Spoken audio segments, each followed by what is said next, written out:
And we're back. Welcome back to Season 2 of the Fantasy Huddle Podcast. My name is Anish. And I am Tammy. Well, it's good to be back, boys. And to our loyal listeners. So we're very excited for Season 2 of this show.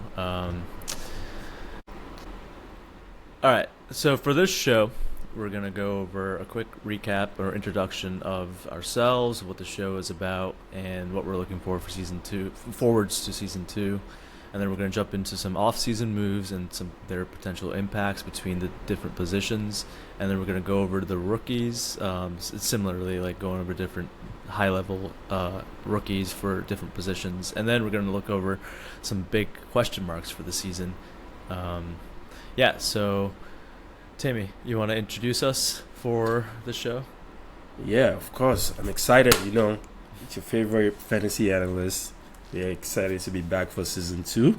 For those that are just joining us, this show is just basically me and Anish. We're talking a lot about football, and we call each other a lot during fantasy football season.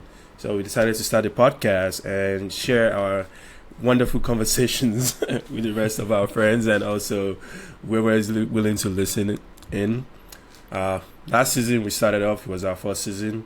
I would say we made good progress. We were figuring out how to do the podcasting. Now Season 2, we're back and better, and we're improving, and we're gonna have video for this season. So I'm excited for that. A lot of exciting stuff ahead. We have a lot of ideas that we plan on implementing to improve the quality of the podcast. This is actually fun for both of us because it's very different from what we do in our day-to-day job, so it kind of opens up new skills for us. And yeah, I really enjoy recording the podcast and sharing our thoughts with our listeners. And like just like last season, we're gonna have our friends on again, so we're gonna have some special guests on future episodes, so look forward to that. We have very interesting personalities in our league, so we can't wait for you guys to see them and see some of the things we deal with our friend group. But yeah, I'm excited. It's gonna be a fun football season. There are a lot of big moves that happen. But we're gonna dive deeper into that in the episode. Another thing to add is I feel like recording this podcast has made me more into, or more like, I feel like I'm more prepared for like what's going on around the league. So yeah, it's a fun aspect to talk about that too. Yeah. Do we want to talk about our first year recording the podcast? Is your worst fantasy football season? Yeah. Ironically, me talking about being more prepared resulted in me being last place in our league. Yeah. However, I feel like more knowledgeable. It doesn't mean results wise I'm better, but yeah. I mean, you haven't done the punishment yet, but I feel like just you finishing last place based on your track record of being so good and dominant is enough punishment that you have to live with that until maybe playoff season to redeem yourself. Yeah, it was a humbling season for Anish last season. It was definitely historically one of the worst, if not the second worst of all time in our league. So no one can say that the worst season of not winning a single game. That's crazy. I feel like you have to try to not win a single game. I won 2 in the regular season and 1 in the loser bracket. So I won 3. So I almost. Yeah. But you went on a long stretch of like losing streak. I don't think I won in October and November. Like both those months. Boy, Anish was miserable. Was that when you tore your ACL? Also? Yeah. Rough. Okay. Yeah, rough. That was rough last season, but this season is a lot better. New year, new me. Quickly, before we start talking about our conversation, what do you think was the biggest reason for your struggles last season, and like how do you plan on not having the same issues? So we can talk more about this in our next episode, which is like our season prediction kind of episode, but and like draft analysis of our draft. But I think to answer your question, the worst thing is, in my opinion, you can't win the league from the draft, but you certainly can lose it. And I think last year I had an awful draft. I don't know what I was doing. I I felt like I reached too high on some players, and then I also didn't target wide receivers enough, and I targeted running backs, and then these are like mediocre running backs too, and then J.K. Dobbins got hurt week 1, who I was relying to be like one of my core players, and then I didn't have replacements for him, and I also didn't have consistency at wide receiver. I don't know. Overall, my strategy I think is going to be different. Okay. Well, Daniel Jones. That's all I would say. That's a little preview for our next episode, but we can dive deeper into that next episode. Yeah, let's kick off to our next segment here. Yeah. Off-season moves. So, I can start off here. Let's talk about the running back roulette of this offseason. So we've seen players like Saquon going to Philly, Tony Pollard going to the Titans, Aaron Jones to the Vikings, Derrick Henry to the Ravens, Josh Jacobs to the Packers, DeAndre Swift to the Chicago Bears, Joe Mixon to the Texans, and then Austin Eckler to the Commanders. So, Tammy, let me ask you this. I feel like, one, have we ever seen in our years playing fantasy this much running back turnover? Do you think? Dude, no. Like, when I was hearing all the news of, like, who's getting moved to where, who's traded into the free agency signings, I was like, by the time fantasy roll out, I forgot who was on the team. Like, I was still thinking, like, was with the Chargers or something. It was a lot of movement. It was kind of cool. I think this is one of the most exciting football offseason I've ever experienced. Is like I've been following football more closely. A lot of big changes. A lot of big changes in the backfield for most teams. Some got good upgrades like Bird Gang, like Philly. Yep. Saquon is a nice upgrade. I love DeAndre Swift, but Saquon is a little bit above him, like next level wise. So a lot of big moves. See, I'm very excited to see how things play out. Hopefully, some of the top running backs are able to replicate their success with their previous team. I think it's going to be a case of like some of them are able to reach that upper echelon or like what the level of performance they set in the past, or even elevate beyond that. Yeah. Or some of them are going to drop off, and we'll see how that plays out during the season. But I'm very excited for this football season, and the running back movement is one of those reasons.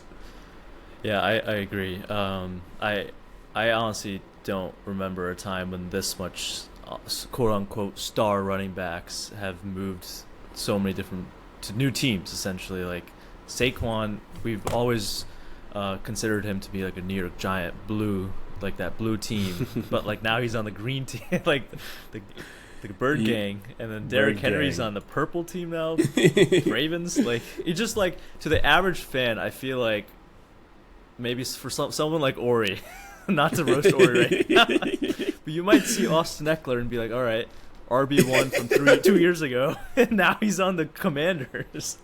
So yeah, Ori is, but yeah. So go ahead.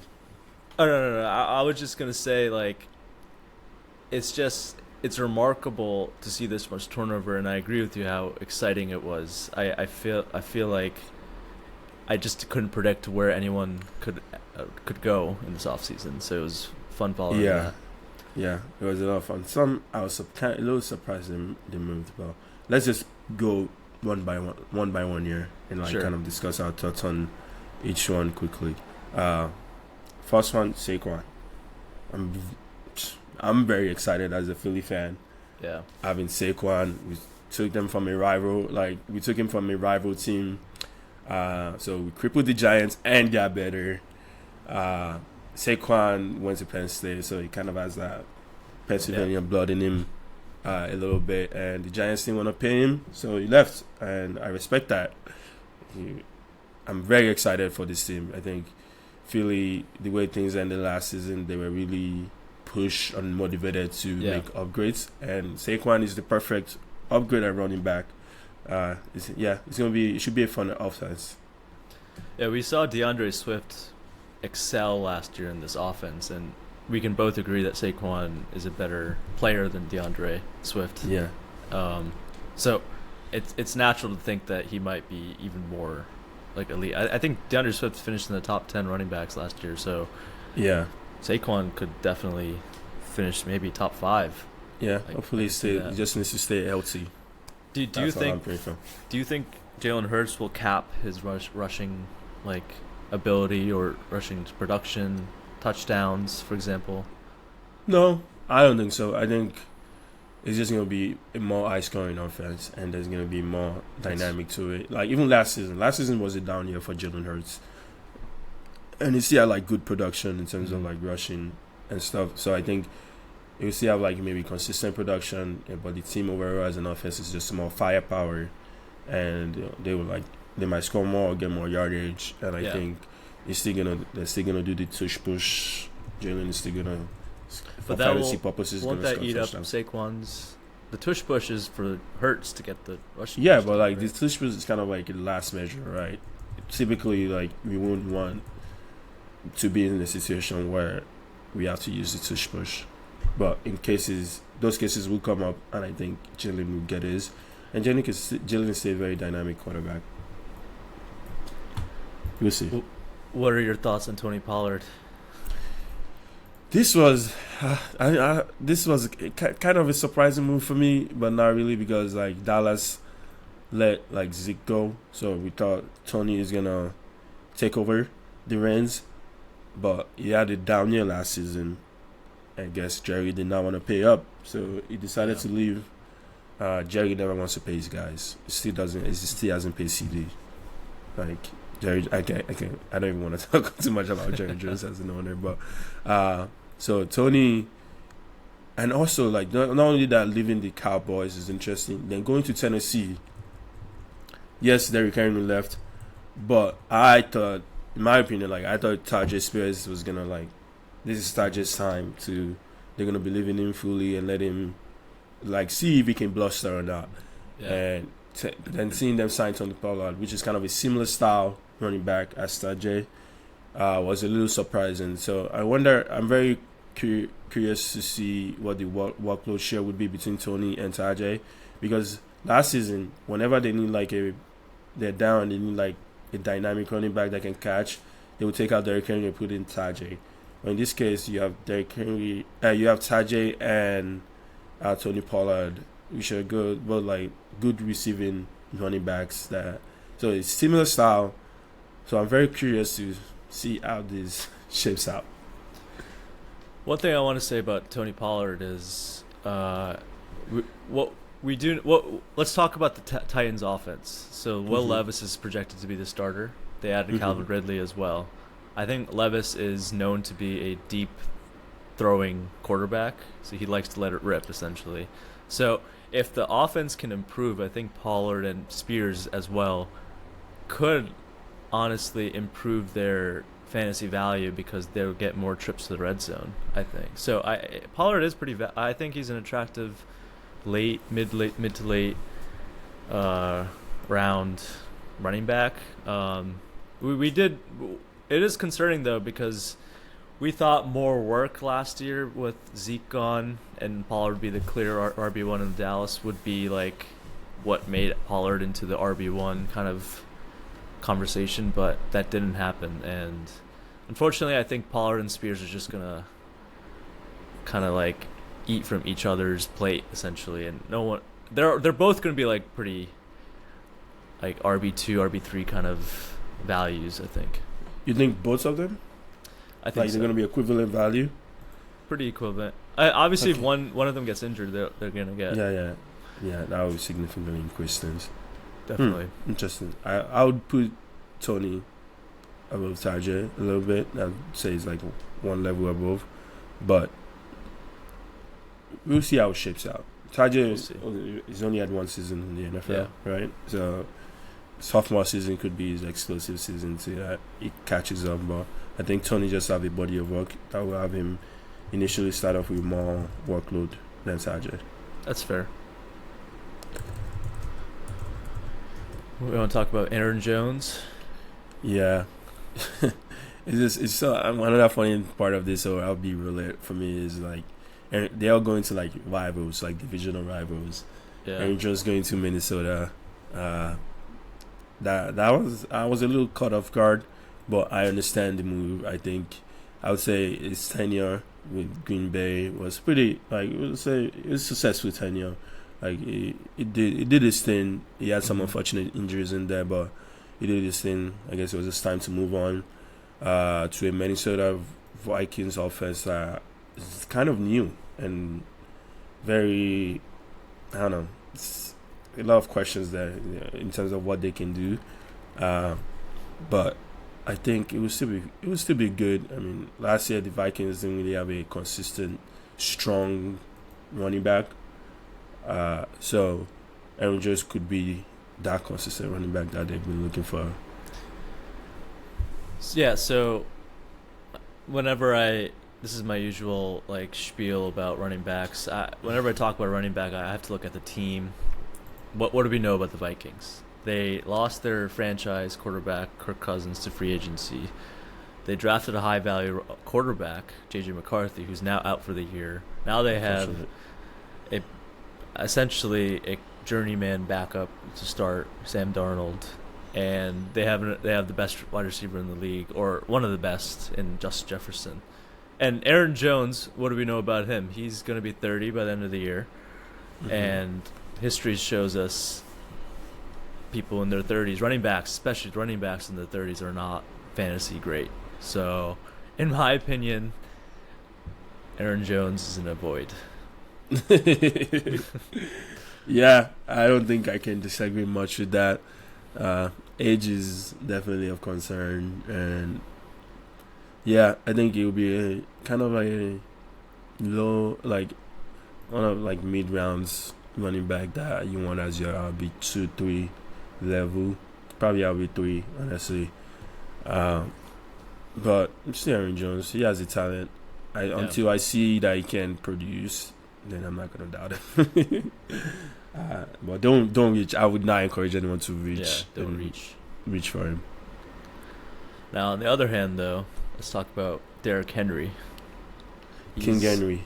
He's moving from I would say, pretty mediocre offense to honestly one of the best in the league. Now he has quarterback, just won MVP last year. So, how do you feel about Derrick Henry? Where would you draft him? I can draft him third round, like third, early fourth round. I think I don't know where he's projected right now, but on Sleeper it's second round. I don't know. Maybe I had Derrick Henry last season, but that was a different team. So I tend to be a little bit more. I tend to be biased against the guys I had the previous season, so maybe that's why. But the Baltimore offense is pretty good, so I don't expect Derrick Henry to struggle. I think he's gonna still be great. Yeah. And with Lamar, obviously Lamar is gonna hit into like some of the production because he's a dynamic quarterback similar to like Saquon and Jalen Hurts. So I would say I feel good about Derrick Henry because he's refresh on a better team, a better offense. So I wouldn't mind drafting him. I'll probably draft him like late second round though.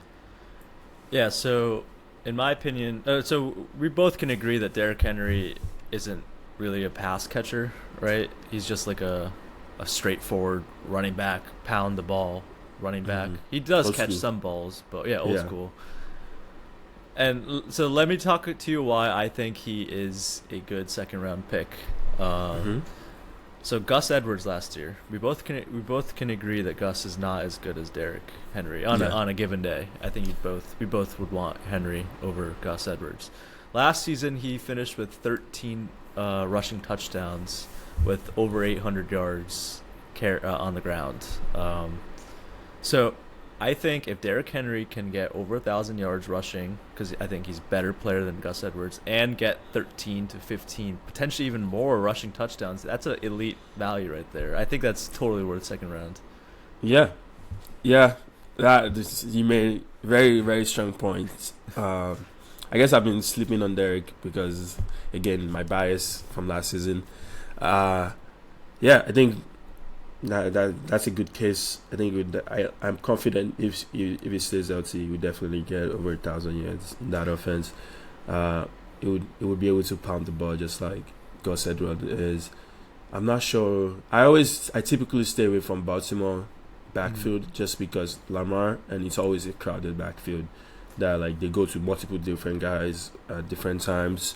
So like the lack of consistency on who's gonna get the touches always like make me shy away from Baltimore. My argument against that is I don't think they had a talented as running back as Derrick Henry ever. Mm-hmm. And the difference between Lamar rushing versus like a quarterback like Josh Allen rushing, Lamar is physically a smaller person than Josh Allen, so he's not gonna go for those rushing touchdowns. He won't. Yeah. They'll just. We've seen it in history. They just give it to the bruising running backs to rush it in. So I think Henry could be elite. Yeah, I mean, his body of work shows that he's a very talented running back. So I don't generally disagree with anything you said. I think you made solid points, and people should draft Derrick Henry. All right, let's move on to Josh Jacobs on Green Bay. What are your thoughts on him? It's a young offense, like absolutely. Green Bay's offense. They showed us like sparks of what they can be last season, mostly towards the end, with them eliminating the Cowboys in the playoffs, which is fun to watch. Josh Jacobs is one of those running backs that I'm never like fully sold on, but also like I can't really count him out. So like in Vegas, he had like good seasons, and he also had like very average seasons.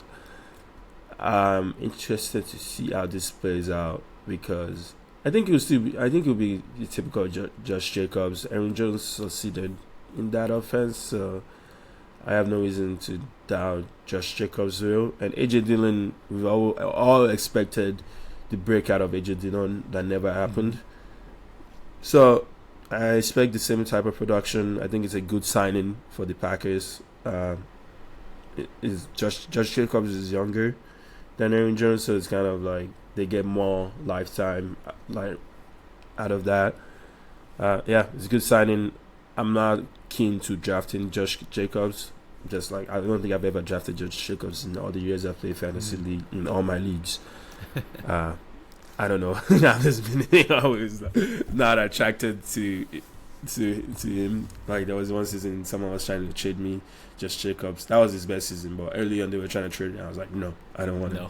So I have like, is this my personal opinion? But I think he's a very elite running back, and if he's there at the at the right value on the draft board, I'll probably pick him. Yeah, probably like third roundish. Yeah. So my thoughts on Josh Jacobs is pretty similar to yours. I think it's reasonable to say that he will be better than last year because he's on a better team on the Packers versus the Raiders last year. Raiders didn't really have a quarterback. Devontae Adams was very mediocre as well for the Raiders. I think for Jacobs to become an elite running back, just like how he was in 2022, where he finished, I think, top 3. I think he was a top 3 running back. I think Jordan Love and the Packers need to step up to become. I think they're on their way to being elite. I think they just have to be consistently elite, and if that can happen, I think Jacobs is a mid-round running back that could turn into a top running back again. I don't see why not that couldn't happen. It just depended on the Packers. They have to. Yeah, I think they'll step up. I think that talent. Their wide receivers. Yeah, a lot of young talent. A lot of young talent. It's exciting to him. Now let's talk about DeAndre Swift on the Chicago Bears. That's another young team. I guess the wide receiver Keenan Allen's pretty old. Yeah, good. The Bears they're looking good. They're looking good. Great. Honestly, I think they might have won the offseason in terms of like their offense, and they've unlocked. Yeah, I think they've unlocked their offense with this like signings. Their wide receiver trio is probably one of the best in the league, and with the signing of DeAndre Swift, who will add success in a very good offense like Philly last season. I think if Swift stays healthy, like he's gonna be good. He's gonna be similar to, I expect like similar production as last season, finishing like top 10 running backs. Yeah, it's good stuff for the Bears. One thing I am concerned about, I guess, is the way the Eagles use Swift. I think looking at his stats right now, he saw 49 total targets last season. They used Kenneth Gainwell as the primary passing down back.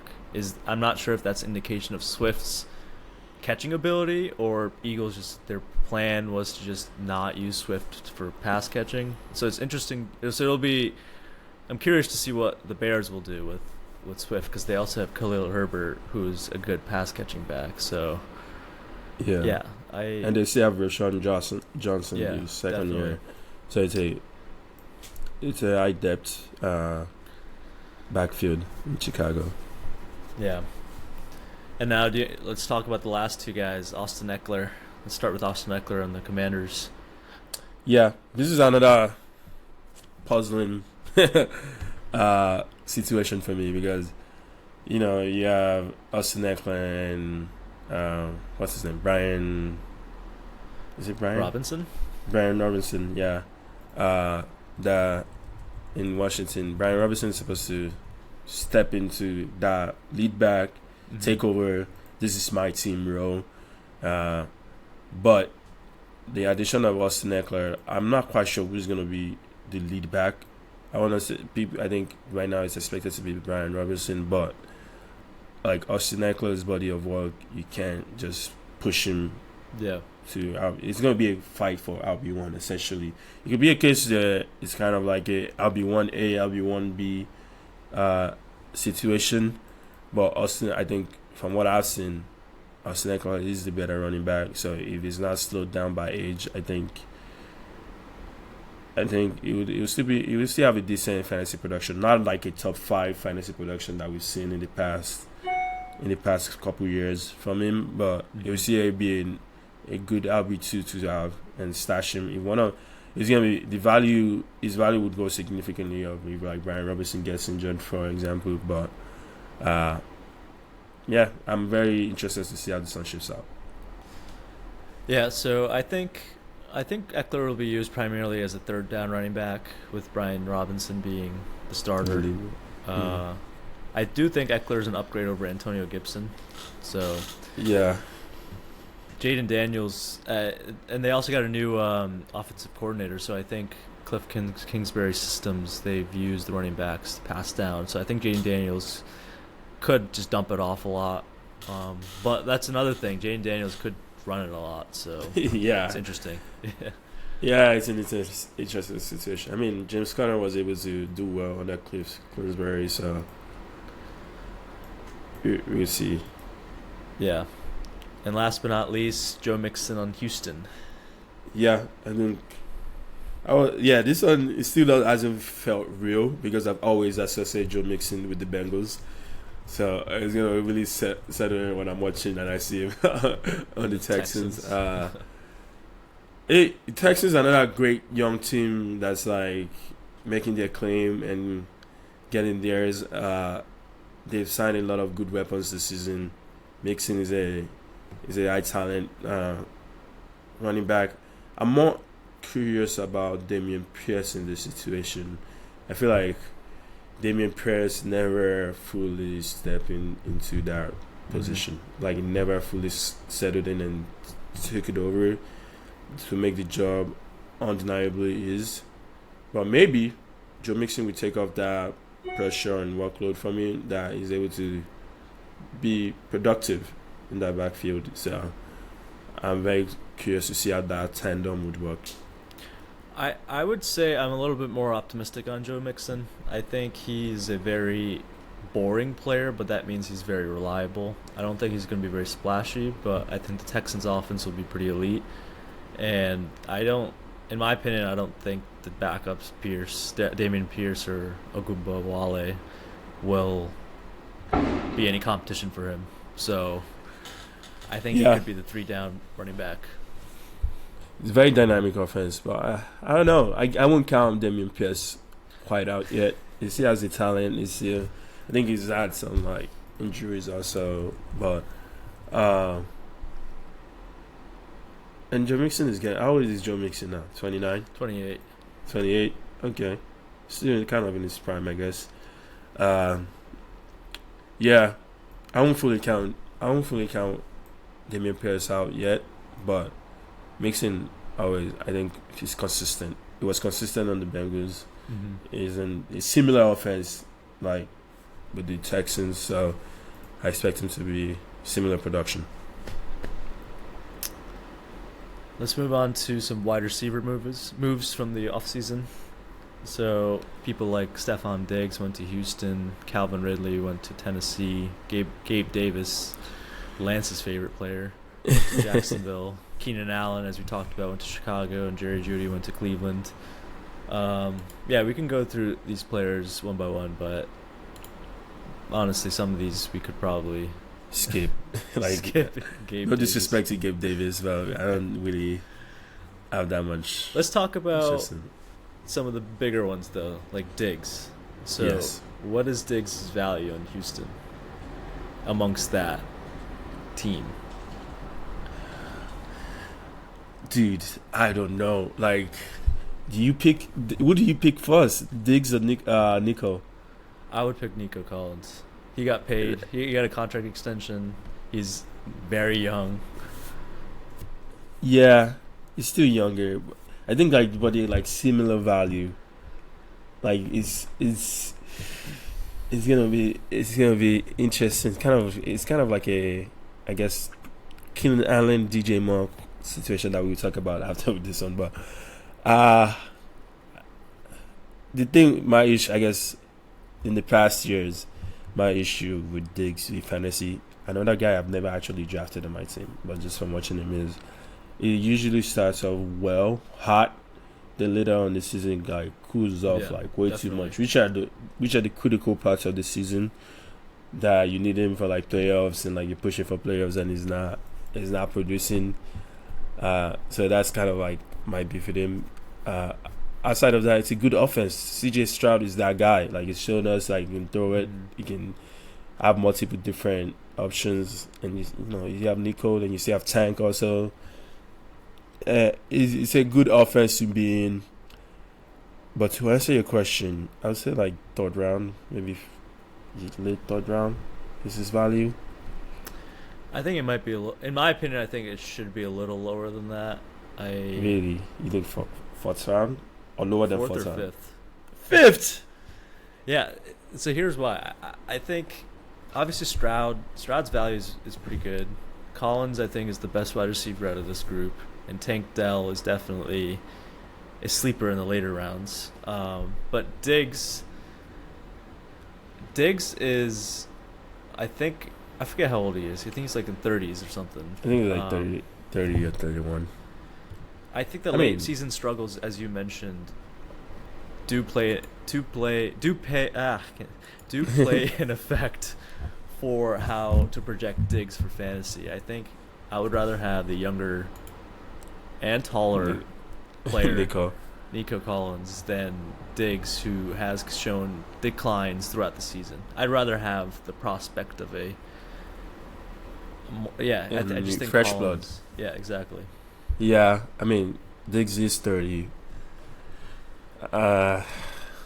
Yeah, I would say I'll give this slight edge to Nico, but I don't think it's gonna be that far off. I don't think.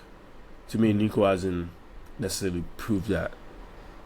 Yes, he had a great season last season, but he hasn't had that top level wide receiver. Yeah, wide receiver season yet. So I'll see. I won't be too shy from drafting Stefon in the late third rounds if it's there. I hope I don't fall in this situation where I have to make a decision between either Nico or Stefon Diggs, like if they're both available, because I think yeah. For the mock drafts, Nico's going third round consistently.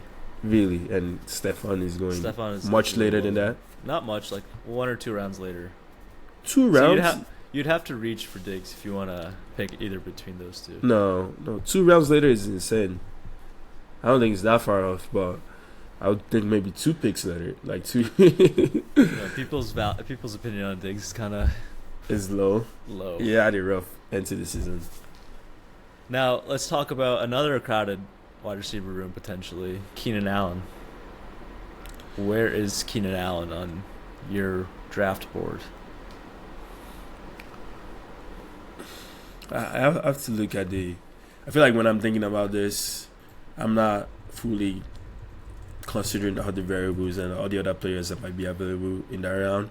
I don't know what is it ADP is right now, but I'll say it's a young. You have like DJ Moore and Odunze that are like pretty young, and you have a good quarterback that's gonna be. We expect to be a great passing quarterback. So I would say early fourth round, maybe late third round for Keenan Allen. But I think I would pick DJ Moore over Keenan Allen.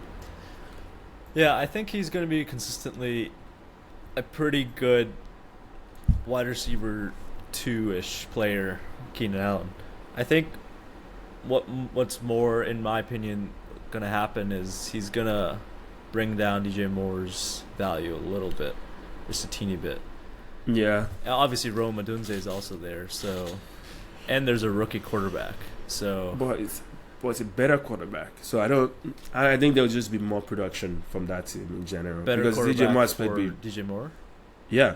Last year, Justin Field is not Caleb Williams. At least not the Caleb Williams that we expect. Yeah, yeah, exactly. It was getting catching passes from Tyson Bagent. Like, so Caleb Williams is gonna sling that ball more. It's gonna be a more firepower offense. Yeah, so we'll see. I think Allen is a pretty attractive pick in the fourth. I wouldn't disagree with that. Yeah. I do want to talk real quickly about Calvin Ridley on the Tennessee Titans. Is DeAndre Hopkins still on the team? Yeah, but I think he's injured. He's injured. So he got injured. I do want to say I think Ridley could be what Mike Evans was last year, and everyone was low on Mike Evans last year, and he turned out. You had Mike Evans. I had Mike Evans. He turned out to be a pretty good wide receiver, top 10. He finished top 10, and I think Calvin Ridley could be that. I think he has no competition for targets. He has Will Levis, who's a good deep ball thrower, and Ridley. I think there's no reason for me to say that his value is going to go down, because I think he didn't really play that good last year on the Jaguars. Or no, sorry, what team was he on? Jaguars? Yeah, he was on the Jaguars. Yeah, Calvin Ridley, you know me, I believe in Calvin Ridley since day one. Like, I drafted him his rookie year when Mike was saying he belongs on the waivers, blah blah blah. I like Calvin Ridley. I think I generally agree with what you said. And to me, last year, I was not surprised by what I saw, because we have a guy that hasn't played football in 2 years, so obviously he's gonna be rusty. He came off hot, and I kind of was like, I don't think this would last long, and he didn't. And so last season to me is just shaking the rust off. Like, when you don't play football for 2 years, or at least competitive games for 2 years, that's what we expect to happen. So I think this year would be a lot better than last year, and I expect more production from him in that offense. I think they have Calvin Ridley when Diop gets back, and why am I forgetting his name? He's been injured. Traylon Burks, yeah. Yeah, so I think Traylon Burks. They also have Tyler Boyd. Oh, yeah. They don't have that top wide receiver, but they have a lot of good potential. They have some weapons, so that'll be interesting to see. It will be. It won't be a good offense though. If you want, I think they'll be the same level of average that they've been.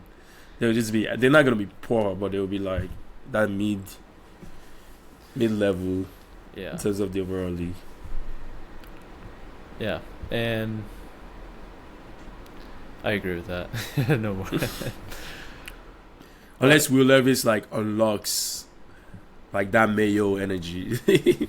Like the guy loves mayo, so maybe if he chugs like a gallon of mayo before every game, he's hyped and like start like playing insane. Yeah, that's it's interesting. But you want to talk about any more wide receivers? Or Nah, I'm not really that sorry, excited Lance. by any of them. Gabe Davis. Jerry Jeudy is. I've never been big on Jerry Jeudy, but I wish him the best, and I hope he lives up to the potential that we've all expected. Let's move on to some quarterback changes. I think realistically, we can chat about one or two here, but we can go over them all. Kirk Cousins, some of the biggest moves. Kirk Cousins, probably the biggest quarterback move to Atlanta, coming off an Achilles tear. Russell Wilson and Justin Fields went to Pittsburgh, and Sam Darnold, as mentioned, went to the Vikings. So let's talk about Captain Kirk. Yeah, I feel like quarterback situation was a little boring this offseason. There are some big question marks, and I think those are the two that I want to mostly like talk about. Is like Kirk Cousins got this big contract from Atlanta, then on draft day, Atlanta selected Michael Penix. Yeah, Michael Penix Jr. from like in the first round, eighth pick. Yeah, how like everyone was shocked by that. So I don't know. Maybe they're trying to prepare for Captain Kirk's potential, like if he's injuries or like if he's not living to the production, so they have that young talent ready. I think Atlanta offense is a lot more exciting now. They got a new coach. There's more life to them. They got a fresh breath of life. I don't think they should have drafted another quarterback that early, but I didn't even think anyone was gonna draft Penix like that early. So it's an exciting offense. I expect Atlanta to win the NFC South for sure. You think so? They should. I mean, who would beat them? The Bucks. That's true. The Panthers are not. Yeah, the Bucks. Bucks are kind of the Saints. Not really. Yeah, I guess that's fair. Yeah, I agree with you. I think Kirk Cousins is the best quarterback the Falcons have had since, I don't know, Matt Ryan, maybe? Yeah. They've been rolling with, like, Desmond Ridder. Taylor Heineke. Exactly. Like, very average. I think the addition of Cousins is going to boost everyone around him. I think Kyle Pitts could become who he was drafted to be at number 4. Drake London was a top 9 drafted player as well, and Bijan obviously. So they have a very solid like crew of young players who just haven't had like the leader to like guide them and like give them these opportunities. So I think Kirk Cousins, we've seen Justin Jefferson obviously. Justin Jefferson is best wide receiver, second best wide receiver, however you want to rank him, and Drake London, will he be that? Probably not, but he could be pretty valuable in fantasy. More round. He's going second round. In second round. If you want Drake London, he's going second. You have to buy the prospect. The potential. The potential. Yeah. We'll see how it turns out. I think he's a good talent. He shows some flashes to be less talented like quarterback. So yeah, I agree with that. You want to touch on Russell Wilson and Justin Fields? Yeah, Russell Wilson and Justin Fields.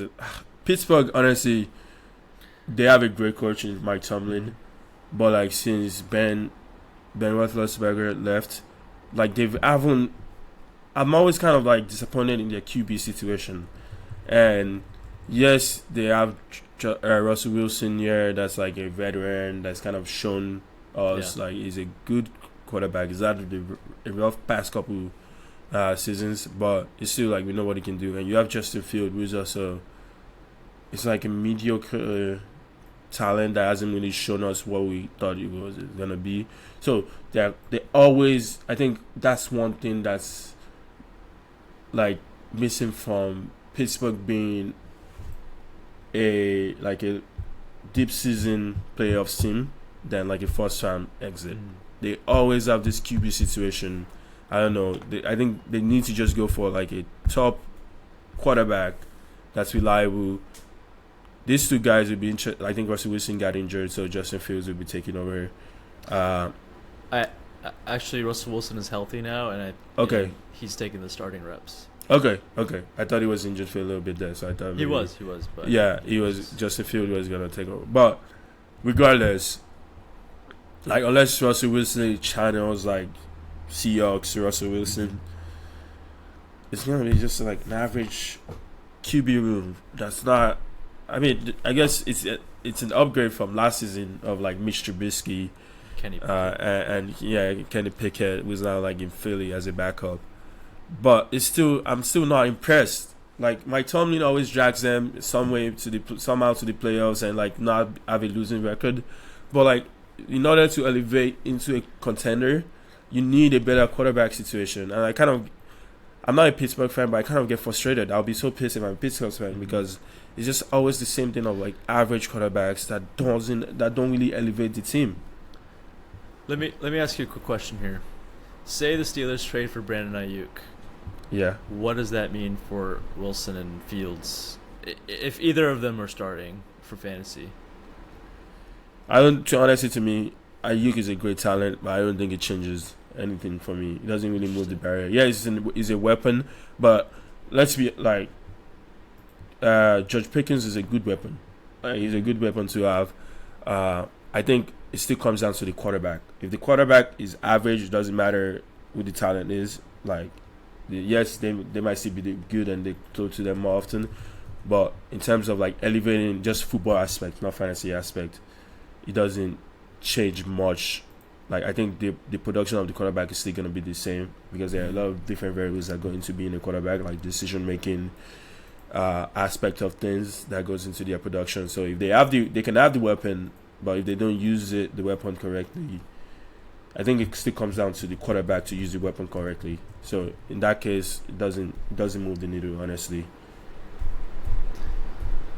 I think I slightly disagree. I think both of them values would go up, but it's not necessarily a draftable value. So like a waiver wire pickup or a sleeper. It could be a sleeper, but yeah, I agree with you. They're both pretty average. Steelers fans should be a little frustrated.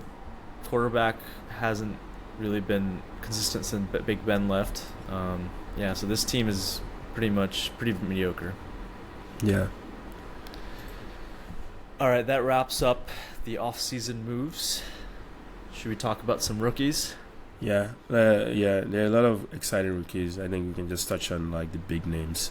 Sure. Yeah. So speaking of big names, let's jump right into wide receivers.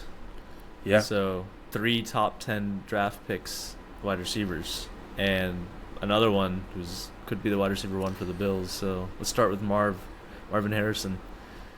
He's that guy. He showed us at Ohio State what he can do. I think.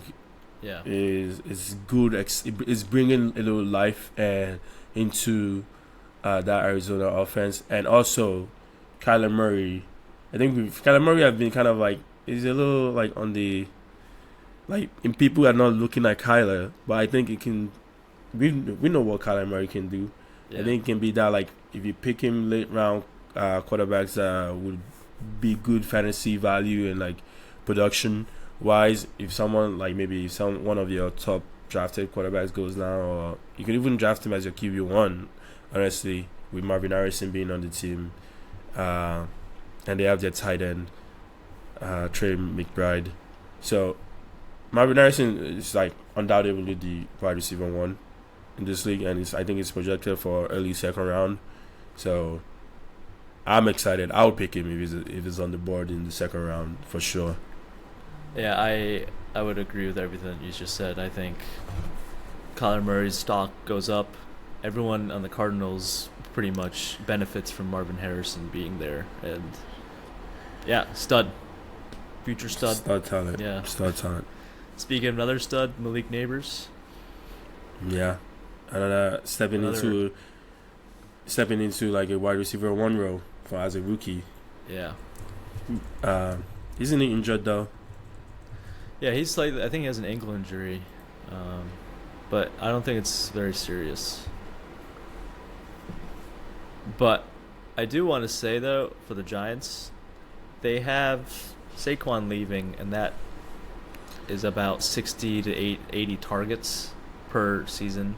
Obviously, wide receivers get more targets than running backs, but they're desperate for mouths to feed. Like a lot of teams have like. You see, like, the Bears, for example, they have too many mouths, potentially, or, I don't know, another team like Texans. But Giants, I think Neighbors is the guy, and he, honestly, great fourth-round value. Yeah. I would agree with that. He's undoubtedly that number one guy. It's just going to come down to the QB situation. but we'll see. Yeah. DJ, your guy, you got to... I don't know. You gotta figure his stuff out this season. You got paid. You gotta show up for that money. He did. He's recovering from ACL injury. Yeah. And last but not least, we chatted about the Bears earlier. Rome Odunze. Yeah, Odunze is gonna be. It's gonna be an interesting one. Because like you already have like good like named wide receiver that have proven themselves in there. It's gonna be it's gonna be interesting to see his production. I think he's gonna be similar to Jackson Smith and Jaguar in Seattle, but even better offense. So I'm excited for him. I wouldn't reach to pick him. I'll pick him like in the mid rounds for sure. But it wouldn't be like a reach just because of the other talents that are around him. Yeah, ADP at 9th round right now. Yeah, I think that's pretty average. He's definitely on a great offense, potentially great offense, but he has competition. So yeah, he's a stash for sure. Do you want to chat about Keon Coleman? Just quickly. Yeah, we can quickly talk about him because it was a wide receiver draft, and Keon Coleman is one of the. Like, he's a good wide receiver, obviously, but he's also going into the right situation where he has the opportunity to just claim that number one role and be the guy that Josh Allen needs, because Josh Allen lost his weapons and lost his primary weapon this past offseason. It is interesting to. I do want to point out that the Bills lost Diggs and Gabe Davis. Yeah. So that's like over 200 targets. So they have to replace those with someone. Keon Coleman could be that. James Cook could also be that. Khalil Shakir, yep. So there's people there. Who's their tight end? Dalton. Kincaid. Kincaid, Dalton, Dalton Kincaid. Yeah, Dalton Kincaid. Yep. So value, the potential is there.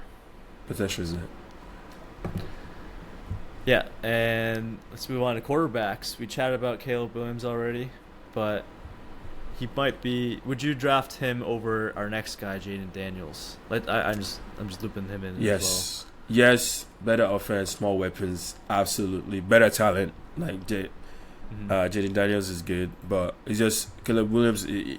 He had the pleasure of having what Justin Fields didn't have in Chicago, which are weapons, good weapons. So I have no doubt in Caleb Williams. Honestly, I'm gonna review my end here, but Caleb Williams is like a QB that's like projected in very like late rounds. I think he's projected in the fourth. Like I can see him like exceeding that value, just based on the sheer like talent and weapons that he has. I know he's a rookie, so there's a lot of aspects that go into the quarterback, but he is. I think he's a sleeper quarterback that could end up being a QB1 as he gets more games underneath his belt, like later on in the season. So yeah, I'm high on Caleb Williams. So I agree with Caleb Williams, that he could exceed his value. I also think the same with Jaden Daniels. So hear me out.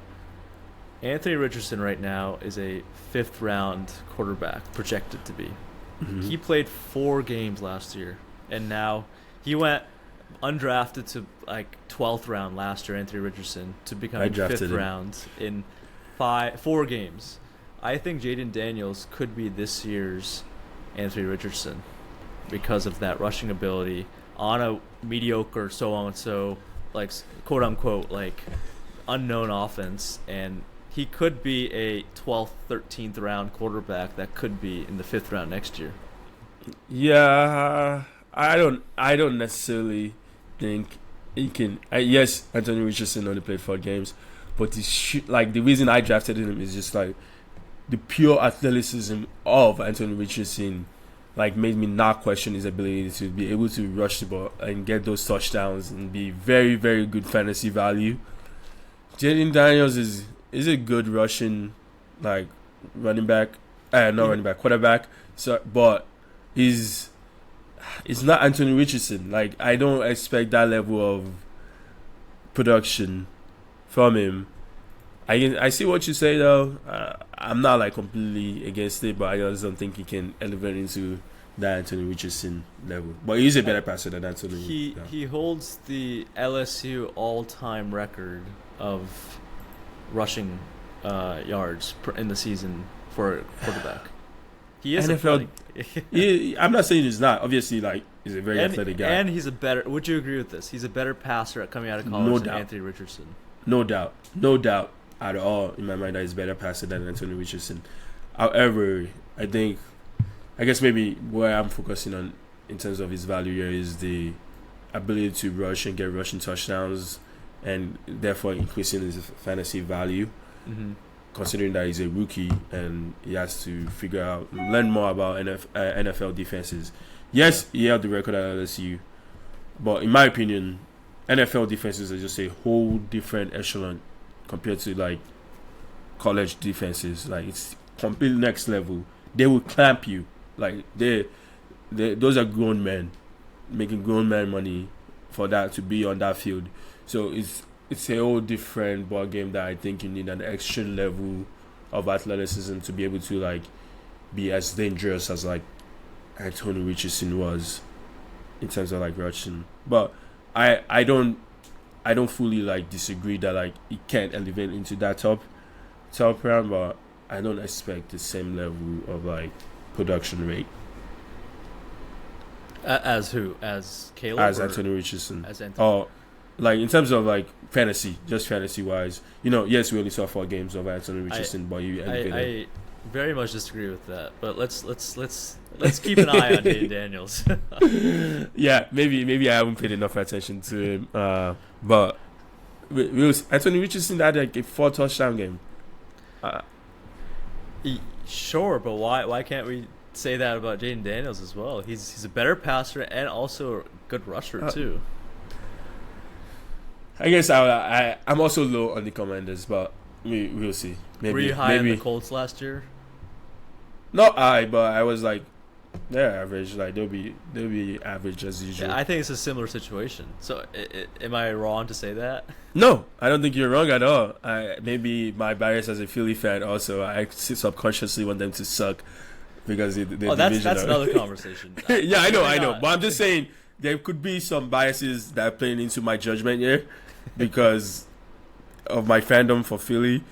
But I don't see yet that Jaden Daniels will be that level. Yeah, that's fair. Let's keep an eye on it throughout the season. Yeah. I mean, I think we both agree that Caleb Williams is the best rookie. He's the better one, yeah. Yeah, but I just wanted to chat about Jaden Daniels there, and fortunately, we can't chat about J.J. McCarthy. He's hurt this season. Yeah. And as a Patriots fan, I don't think we can chat much about Drake May just yet. Maybe next year, but yeah, I mean, for fantasy at least. Yeah, but he's gonna bring life into that team. I hope because they desperately need it. Yeah. I think it's an upgrade from Mac Jones. For sure. But I don't think he's gonna play much this year, unless he beats Jacoby Brissett. But I mean, Jacoby Brissett is like QB2 always, usually. Yeah. Good bye week. I have no. Yeah, he's a good backup quarterback for sure, but I expect him to be. I expect by the mid to late season that Drake may take over that. Takes over. We'll see. And moving on to running backs, there's not many good top. This wasn't really a running back draft as like previous years. So a lot of these people were drafted in like second, third, fourth rounds. We do have a couple of names here: Jonathan Cooper, Trey Benson, Blake Corum. We can just touch quickly on all of these guys. I know Cooper's coming from an ACL tear from college, but once he comes back, I think mid-season, I don't see why not. He's not RB1 for that team. Yeah, he's going into a very convenient situation that the job is up for grabs. I'm not really that excited about the rookie running backs this season. What I'm saying, though, is everyone is at some point, people are going to be like, I need running backs. So keep an eye on Cooper. Yeah, absolutely. I think, you always have to keep an eye on the rookies for sure. Especially in a situation like Carolina that is going into. And James Conner is the starter, but Benson could be the backup. And Conner has an injury history, so Benson could be valuable as well. Yeah, and Conner is an older running back. So I can see that. Do you have any thoughts on Blake Corum? That one is the most interesting one for me. Just because Kyren Williams dominated last season. Yeah. And it was first year of seeing that from him. He did get injured for a little bit stretch of the season. And Blake Corum had a pretty good season with Michigan. So I'm very curious to see how Blake affects Kyren's production. Yeah, you were asking me a couple weeks ago about Kyren Williams, and I don't necessarily think Kyren's value is going to take a hit. Yeah, at this point, value maybe not, but production-wise, I guess we'll have to see. We'll have to see. All right, that wraps up our rookie conversation. And let's move on to our last topic for the show. Biggest question marks of the season, or going into the season. So we chatted about this a little bit. We can touch it again, but the Bills, especially the Bills' offense. Where do you see this offense rank? Or, fantasy-wise. Yeah, I guess they needed to make a change because they've been close, in terms of championship-wise, but not quite. They haven't even made it to the Super Bowl yet. But fantasy-wise, I think Josh Allen is still gonna be the same caliber, just because he has more aspects to his game beyond just passing. Maybe this year will be safer if they tuck some sense into him in terms of playing him a little bit more like a traditional quarterback and not putting his body on the line too much. Yeah. But I think I'll see draft Josh Allen in the early rounds if it's there, the value is there. I'll draft him. I don't expect his production to take too much of a hit because I think he would find he's a good enough quarterback that he makes the wide receivers better, and he will find the guys similar to Aaron Rodgers type. But it's then you add the rushing aspect to it. So fantasy wise, I am not too concerned. I agree. I think there's potential for people to step up. So yeah, it's just a matter of the question. The biggest, what makes this a question mark for me is who is gonna step up in that wide receiver room. Who is gonna be that guy? And it's just a matter of who you have to maybe pick one. And you ended up being lucky that they step into that wide receiver one role. Then the other people that pick the others is just disappointed. Watch Khalil Shakir be elite. Honestly, I don't think it's too far of a reach that he steps into the role and become the guy. But Keon Coleman has shown the personality of I'm gonna go take this this job for sure type. So I think he's the higher potential, higher upside of the wide receivers. But I can see Shakir stepping in there. Do you think, quickly before we switch, do you think James Cook have an even better season absolutely than last season? I 100% believe. I think the stars are lining up for this to be the best season for James Cook. He's Yeah. had. Yeah. He just I agree with that. yeah. Yeah. So the Jets. Let's talk about the Jets real quickly.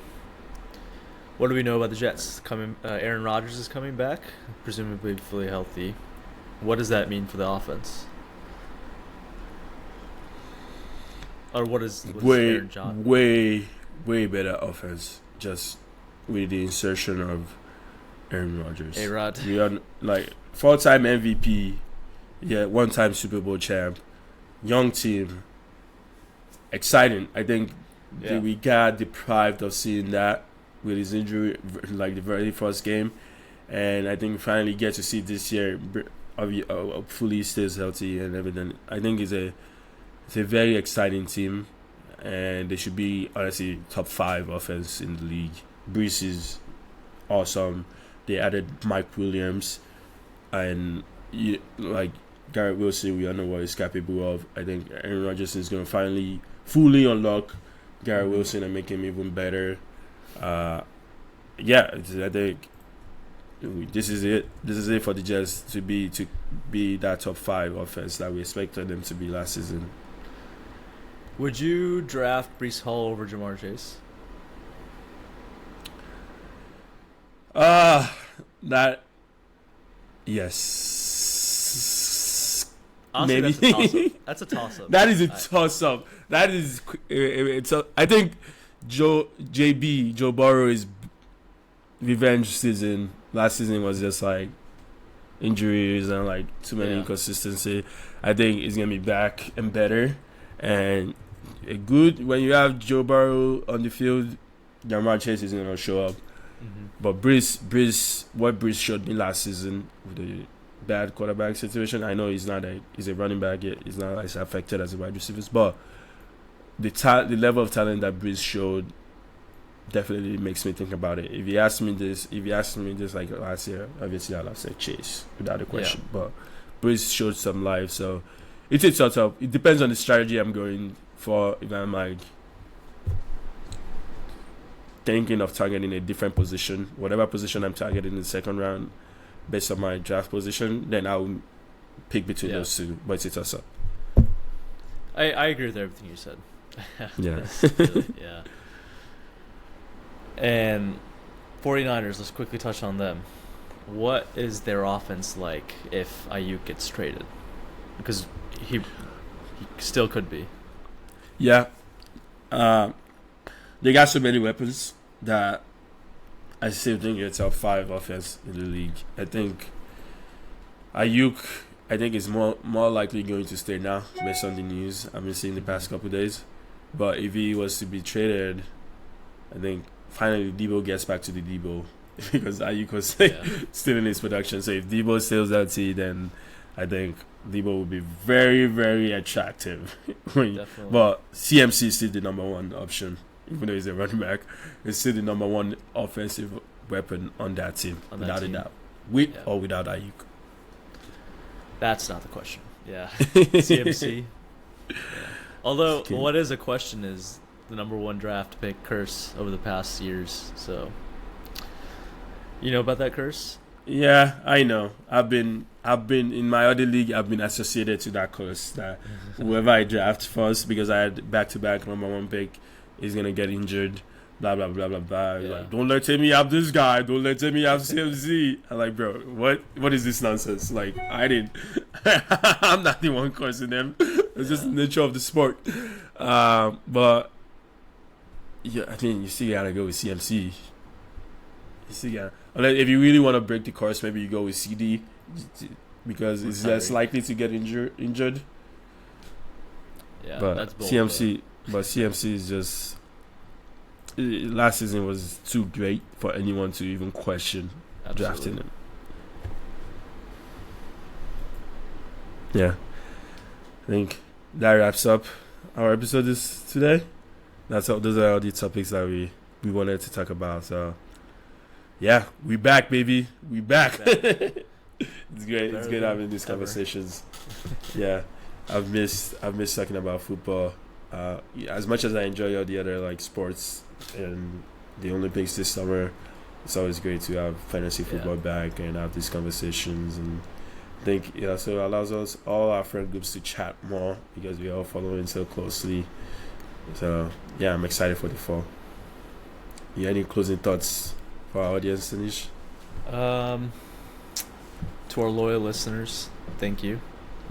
We'll, as Tammy mentioned in the start, hopefully making this podcast better and better as we move along. And I'm excited for this season. I'm not gonna finish in last. Hopefully I don't, but we'll see. All right, as usual, thank you to our listeners. Our loyal listeners from day one, and our new listeners, thank you so much for listening in. As usual, you know where to reach us at thefantasyhuddlepodcast@gmail.com. If you have any questions or any comments that you'd like to share, hit us up. And we also have, you can reach us on social media, Instagram, Twitter, X. X now. Threads, whatever social media, you name it, we got it. TikTok, we on there too. So, all right. Thank you for listening. Peace. Peace.